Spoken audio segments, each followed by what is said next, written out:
Assalamu alaikum wa rahmatullah. May God Almighty's divine peace and blessings be with you. This is Ihsan. Another question that I get often is, what is your name? Because often you'll see in some of my profiles online, Emil, Ihsan, Alexander, Tarabi. That's a lot of names for one person. So here's the answer. My legal name is Emil Alexander Tarabi. And I was actually born in Afghanistan. My family emigrated with the invasion of the Soviet Union into Afghanistan way back during the Cold War. So I grew up in the US. I grew up in Southern California. But my mother at the time worked for a Dutch company, even in Afghanistan, in Kabul. And for whatever reason, she named me Emil Alexander Tarabi. Emil is an old Pashto name, and Tarabi is my father's name. But my middle name, she somehow put in there Alexander. And as you may know, Alexander the Great had gone into Afghanistan and conquered Afghanistan. And Alexander is a name that is actually in the Quran. However, it's under Iskandar, right? Sikandar in Afghanistan, oftentimes they say, or Iskandar. And based on what I learned from my teachers, there were two Alexanders in history. One, Alexander the Great, and there was another Alexander who was a spiritual individual, a wali of Allah. So we have Iskandar al-Kabir and Iskandar al-Adam, right? Alexander the Great and Alexander the majestic, or the mighty, or the great as well. When I came and enrolled in school here in the United States, my original name, Emal, became sort of anglicized into Emil. And as much as I tried to correct the teachers that first few days of school, I failed and I finally gave up. And so it's been Emil ever since. But the name Ihsan is the one that is dearest to my heart, because this is the name that was given to me by my teacher, by my spiritual mentor. And I remember when I met him way back in 1996. And I was very young and very early in my life, but I was just amazed at what I had found, at the depth and beauty of one of these great men of God. And at the time, there were many people that were embracing Islam. And this is what you see when you're amongst the people of Allah, when you're amongst the people of God, that there's so much light shining from them that people are attracted to Islam. People are attracted to them, I should say, and that then they embrace Islam, just as they did with the Prophet of Allah sallallahu alaihi wasallam. So when we were with our Shaykh, when we were with my Shaykh and my master, those early days, so many people were embracing Islam, and oftentimes he was giving them an Islamic name, because there's a lot of power in a person's name, right? So we have the names that we've been given at birth, but it is said that we each have sacred names in the divine presence. And one of the traditions that I've heard is that we each have 7 names in the divine presence that point to the essence of our beings, who we truly are, or what we are capable of, what we are meant to be, how we are created by Allah Almighty to manifest, reflecting His divine light and beauty and attributes. So many people were embracing Islam, and our Shaykh would oftentimes give them an Islamic name that was a reflection of their potential as human beings. And every time he would address me, he would always ask, what is your name? What is your name? And because Emal or Emil, it's not an Arabic name, it's a Pashto name, you know, he would always sort of somewhat struggle with it. And so I remember one time I was sitting with some of the other brothers, and it was lunchtime, and I thought to myself, it just came to my heart, ask the Shaykh for a name. And at first I thought, well, that's weird. I mean, I'm already a Muslim, how can I ask for a name? But it came to my heart, do that. Ask him for a name. And I thought that maybe, I mean, it came to me later that perhaps one of the reasons he kept sort of almost never getting my name, because it couldn't be that difficult, it led to that moment. And so I remember walking up to the Shaykh, and I kind of was almost coming up behind him because he was sitting with his back towards where we were. And I just, sort of gently touched him on the shoulder, and I said, Maulana, do you have a name for me? And he as soon as, and he looked at me and he turned, and without even thinking, he said, Ihsan. And immediately, right, there was like this peace that settled in my heart. And I was afraid before that, because I thought, what if he gives me a name that I don't resonate with? What if he gives me a name that doesn't feel right to me, or that I don't really identify with? I mean, it would be a heavy load to carry, and once I've asked, then that's what it is.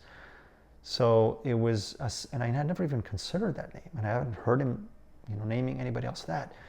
So when he said to me, he just turned at me, looked at me and said, Ihsan, it was as if I felt, first of all, it came instantly. He didn't even think. It was as if he was waiting for me to ask.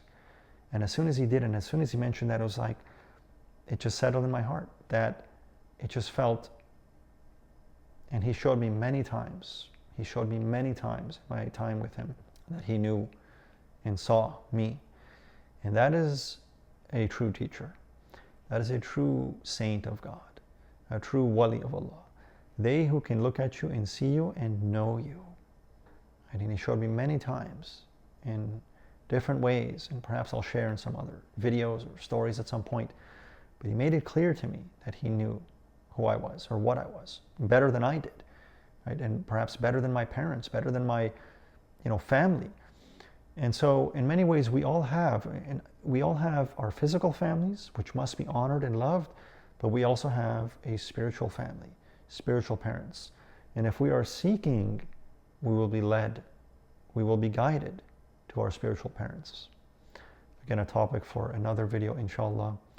And I look forward to talking to you guys about that, in that context. There was a time that I dropped Alexander from my middle name. I stopped putting it on my records and so on, because I thought, well, this is not an Islamic name. This is, sort of a Western name, and I didn't want to carry it because it didn't seem to reflect what I thought about myself at the time. But eventually something else arose in my heart, and I realized, this name was given to me by birth. And it actually, when the more that I thought about it, was destined. This name was given to me at birth, and it's a Western name. It could have been Iskandar or Sikandar, but instead my mother actually used Alexander. And so eventually I realized that this is who I am. I'm a product, perhaps like many of you, of both the East and the West, of having to straddle these two different worlds, these two entirely different cultures, and to find a way through this. And it can be incredibly difficult and incredibly challenging, because in many ways, you and I, many people like us, may not feel like we belong in either world. We may feel like strangers in both worlds. In many ways, we may feel like people that are indeed homeless and real travelers in this world. And it's a difficult load and a difficult path to carry, to not feel like you belong in either place, to be able to occupy both places, yet feel like you belong perhaps in neither. And so I kept that name, and I kept both names. And so Ihsan, the name that is deep with my heart in terms of what was given to me by my teacher and mentor, and Alexander, which was given to me by my mother at birth. These names are very, at this point, very special and meaningful to me. And this is what I often tend to go by. And it brings to mind the poem of the great Jalaluddin Rumi, Jalaluddin Balkhi, who actually, interestingly enough, was born and is originally from Balkh, which is very near to where my father's family comes from in Afghanistan. He writes this beautiful poem that I am not from the East nor of the West. Right? I'm not this or that. He's pointing to that type of existence in which a human being is neither here nor there, yet in both places at the same time. That type of existence in which one exists, perhaps at the merging of those two seas, the merging of those two oceans, yet part of neither, in that barzakh between these two oceans. And I think many people nowadays, especially those of us who have been living in the West and have sort of connections to two different worlds, we find ourselves oftentimes living in that border point, in that barzakh, in that in-between world, in both but yet not in either. And this then really is the purpose of the spiritual path, to lead a human being to who they are, to lead you to the realization, to the recognition of who you truly are beyond the trappings of the temporal world. The spiritual path leads beyond the world, and it is a difficult path. It's not always easy. In fact, there are many challenges upon the spiritual path, but in the end, you will discover who you are.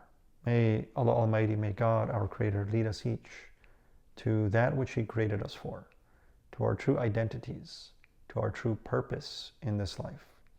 And may we reach to His divine peace and pleasure in both this life and in eternity, to your divine and eternal success. Assalamu alaikum wa rahmatullah.